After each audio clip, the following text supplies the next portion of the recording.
You asking me that question, Molly? Yes, sir. I hope so. I don't know if it'll be as good as Taylor Swift, but I hope so.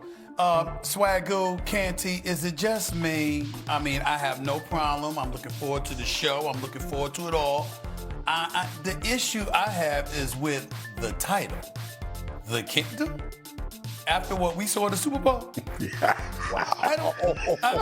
I mean, I'm just saying. I'm just saying. You know, I'm just asking. I'm just at the title, the king. I'm sure it's gonna be. I can't wait to watch it. I know the series gonna be great. ESPN, we do our thing with that. It's the title that I got an issue with right there. Okay. I mean, Stephen A., I'm glad you brought that up, and I'm glad you brought up the Super Bowl, because that's really where I want to go when we're looking at the teams like Philly and KC. Which team's more likely to return to the Super Bowl? Swaggo, you kick this one off. You go ahead. Oh, okay. Unfortunately, I heard Stephen A. already say it. The Eagles for me too. And look, the NFC there's less to go through. I still have a healthy respect for Josh Allen and Lamar Jackson and Joe Burrow, and you just play the numbers. Like we see this era in which Patrick Mahomes is doing it, this is a high-level quarterback era, and he continues to beat these guys, but you just would think sheer numbers. At some point, somebody will get them and represent the AFC.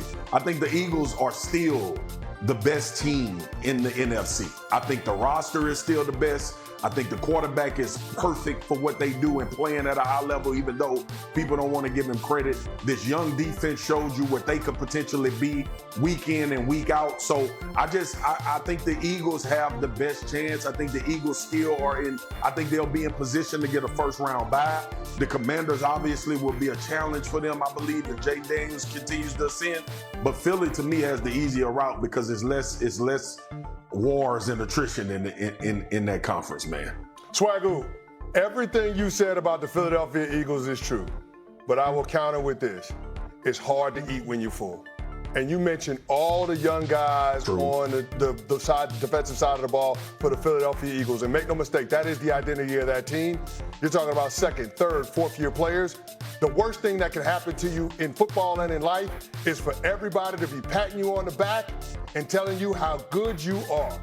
Your former coach, Nick Saban, used to always call it rat poison. Don't take the cheese. You remember hearing that from him and Bill Parcells?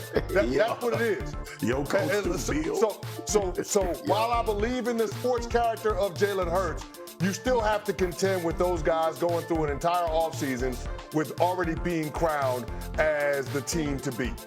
So there is that element. Saquon Barkley, rushed for over 2,000 yards. That's not going to happen again. How do I know that? Because there have been 8 other running backs in NFL history to do that.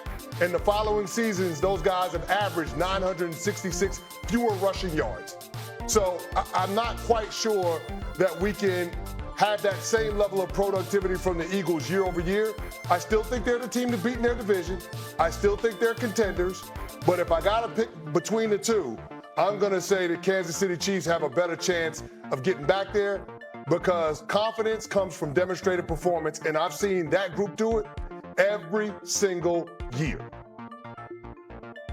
Demonstrated performance.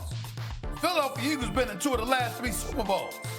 And they just that ain't the same as 5 of the last 6. Stephen A., that ain't the same as 5 of the last 6. Yo, are you a Janet Jackson fan? Are you a Janet Jackson fan? I still am to this very day. What have you done for me lately? Okay? I'm thinking about the last 3 years. Don't give me the last 5, 6 years. How about the last 3? Eagles been in 2 of them.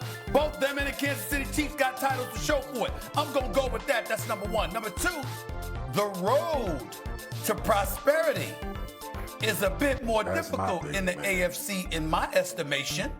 That's what I'm looking at.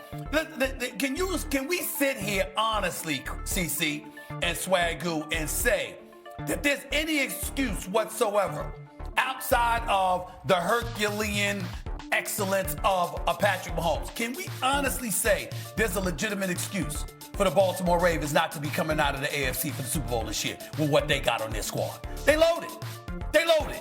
We saw Buffalo and what Josh Allen could do. We know what Cincinnati could do offensively and how they could put up buckets like we just said. We can't summarily dismiss Denver right now with the way that they're looking, how elite their defense is expected to be. You got Harbaugh with the Chargers. You got C.J. Stroud and them brothers in Houston. I mean, the road in the AFC is no joke. That's what I'm looking at. And I'm saying, I look at that compared to the Eagles and what they have. I'm like, why would I say Kansas City got a better chance? I can't do that.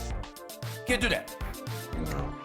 Fair enough. All right. This season here, let me get the guys together.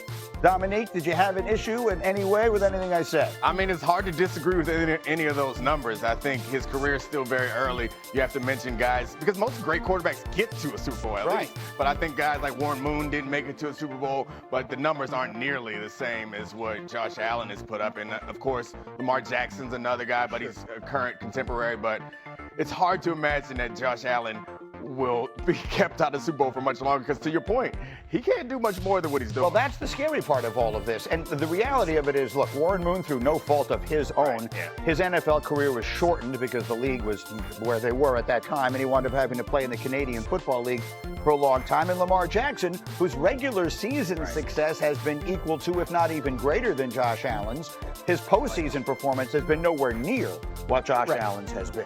Right, and I think when you talk about Josh Allen, you say, he's lost 3 of those games, all the last 3 years, all to the Chiefs. He hasn't lost. You know what I mean? Like, that's the Rex thing. says it. So Rex says it all the time. Josh Allen has never lost to Kansas City. Only his team Your has. defense can't keep them out of field goal range with 13 seconds to go. The kicker misses a kick. Like Kansas City is on one of the all-time runs.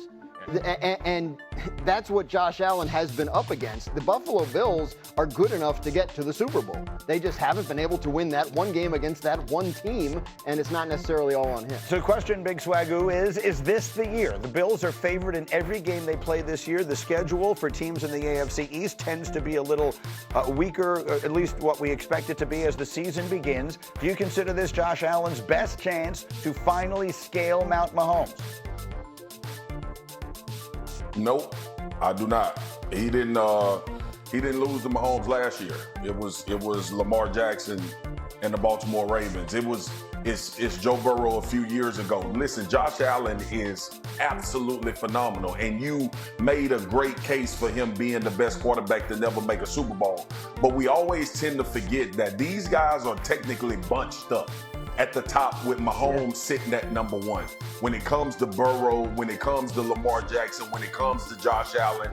And what happens now is that we were waiting to see if any other quarterbacks enter the fray.